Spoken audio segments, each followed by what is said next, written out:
Hello boys and girls, welcome to our school assembly. We've got something really good to teach you about forgiveness. That's going to be our theme for the next few weeks in our school assembly. Forgiveness, it's such an important value for life to teach you. And I want you to learn all about forgiveness and how important it is. We've got Rolf here, sitting waiting to talk to you. And he's going to talk about forgiveness, how he needs it. We're going to hear about that in a second. But first of all, let's show you the first slide. Forgiveness. In the Bible, there's a book called Colossians. And in that book, under chapter 3, verse 13, God says to us in this, through his Bible, that just as the Lord has forgiven you, so you must also forgive others. Christians believe that if you say sorry to God, he forgives you. And if he does that, then we should forgive others. And so we've got 3 candles here to remind us that God the Father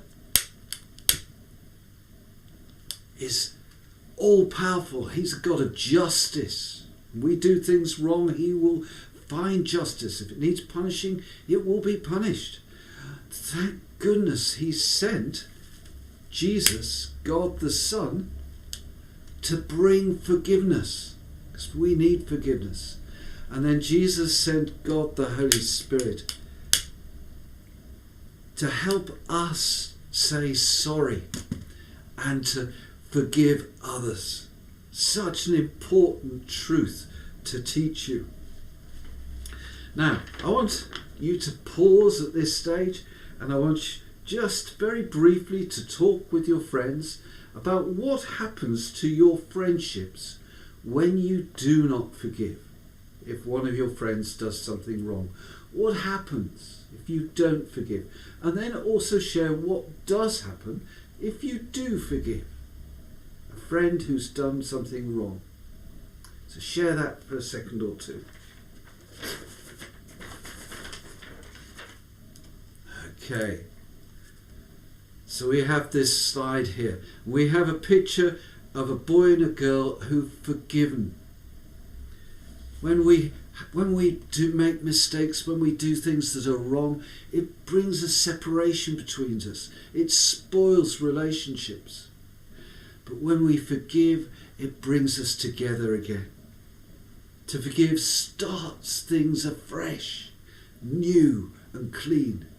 And like a fresh sheet of paper, clean and pristine, or clean slate, or a screen on a computer when you press delete and it all goes clear. That's the new start that forgiveness can bring.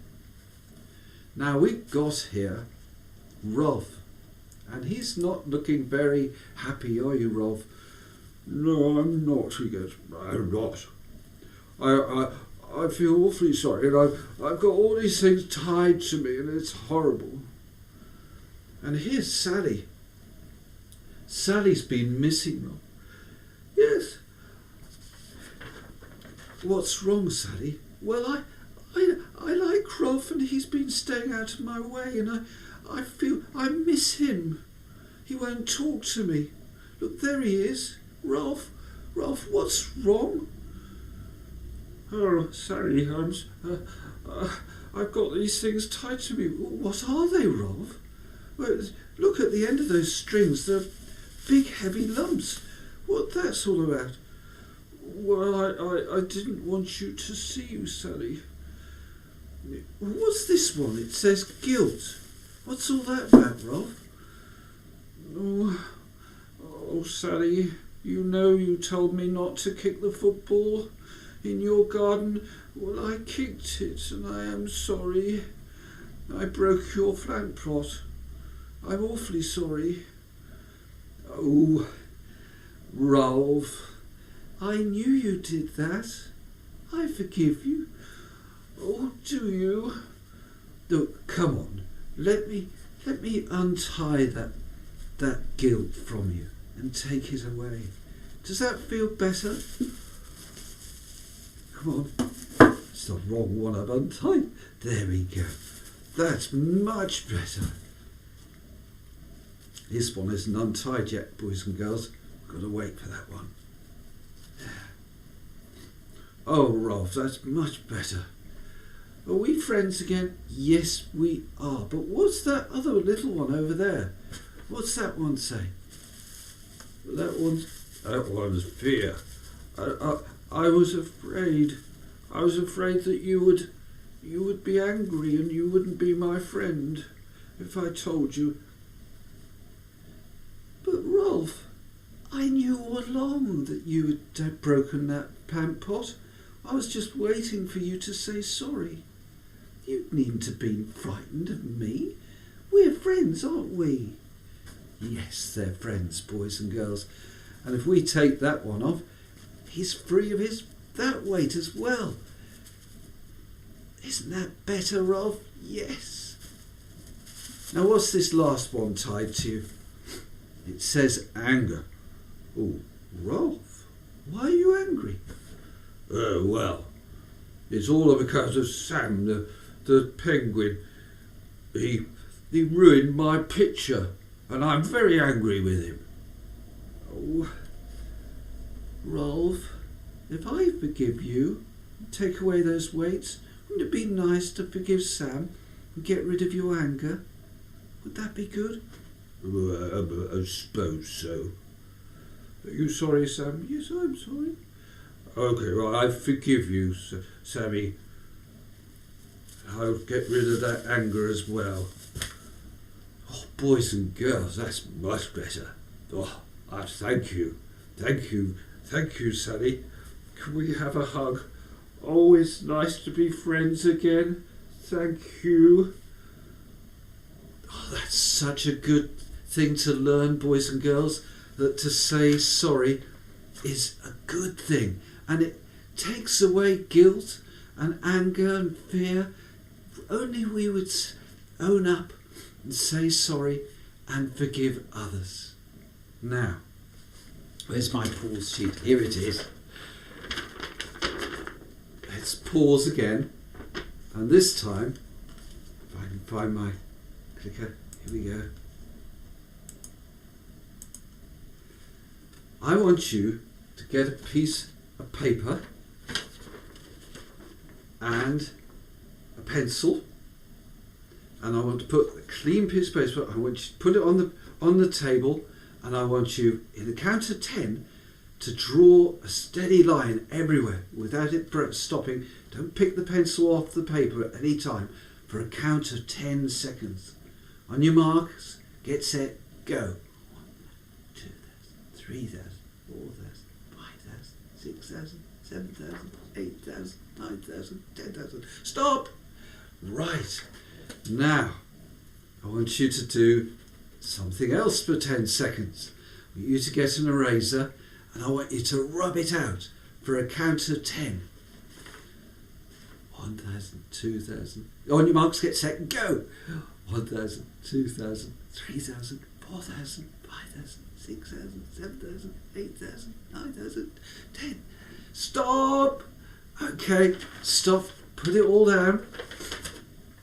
Now, we learned something from doing that, boys and girls, that it actually takes, we can make a mess very quickly, but it takes a lot of effort to get rid of that mess sometimes. More if we can make the mess easily, but it's hard work to clean it up. But, boys and girls, it's worth it. Remember Rolf and Sally, how they're friends again now? Because they owned up, they said sorry, and they forgave. And it's all better. It may feel like hard work. You may have to face your fears to do it, but it's worth it. It's worth getting clean and getting forgiven and forgiving others. It's like having a clean slate, we say. And here's a slate that people used to use when you went to school with a chalk, and you would draw on the slate, and then with that cloth you would wipe it clean. And we say true forgiveness is like wiping the slate clean or having a new sheet of paper. Here's a sheet of paper, all clean and perfectly pristine. Or it's like clicking delete on your computer and having a clean screen again. Christians believe that when they say sorry to God for the wrong things they've done, God forgives them completely, gives them a new start, like a clean slate, fresh sheet or blank screen when you've hit delete. It's a wonderful thing and you feel better for it, and it's a new start and it builds relationships. Now, there's a story in the Bible about someone who didn't obey God. He's called Jonah. Jonah was called by God to go to Nineveh. He said, go that way. Nineveh said no, and he went the exact opposite. God said go left, Jonah went right. He went the opposite direction to the way God wanted, and he got into awful trouble. He went down to the coast, he got on a boat that was going far away from the town of Nineveh that God had told him to go to. And he told him to go and give a message to the people who lived in Nineveh to say sorry, change their ways. If they did, God would forgive them. If they didn't, they would be punished. And Jonah didn't want to do that. So he got on this ship and he went the wrong way, and a storm grew up and he was in all sorts of trouble. And he was thrown in the sea and he was drowning, and a fish got him and kept him safe inside. And inside his tummy, Jonah prayed, please forgive me.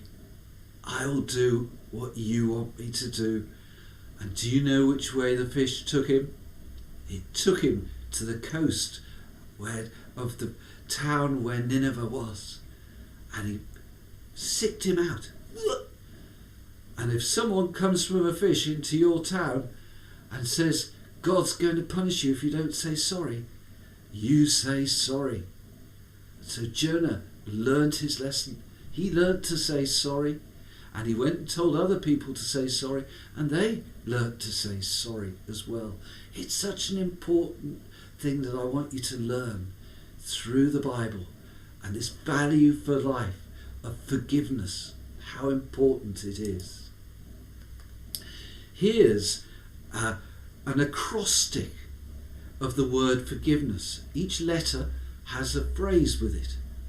And I want you to pause again, and I want you to look at this acrostic, and I want you to choose which phrase means the most to you about forgiveness. So look through them and then share with the friend next to you which phrase is most like forgiveness for you. Okay, I hope you thought through that. And forgetting the hurts, offering a new start, restoring friendships, giving and receiving, identifying what really matters. People matter. Valuing people, ending an argument, not holding a grudge, encouraging harmony, saying sorry, starting again afresh. This is what this assembly is all about. I want you to learn that it's good to forgive. It builds friendships. It restores things. And it's good to say sorry and be forgiven. And if you're forgiven, you forgive others as well. So let's close with a prayer. And this is what we call a teaspoon prayer. TSP is short for teaspoon, like CM is short for centimetres. So let's stop and say a teaspoon prayer. T and S and P. So let's bow our heads in a prayer. Dear Lord, thank you that you offer forgiveness to all through Jesus. Sorry for the times when we have been slow to say sorry to others, or not quick enough to forgive. Please help us to ask for forgiveness when we do wrong, and to accept others who say sorry to us. Amen. Well, thank you, boys and girls, for listening. This is an important subject, and the assemblies for the next few weeks are about forgiveness. Learn from Rolf and Sally how good it is to forgive and to be friends again. Bye.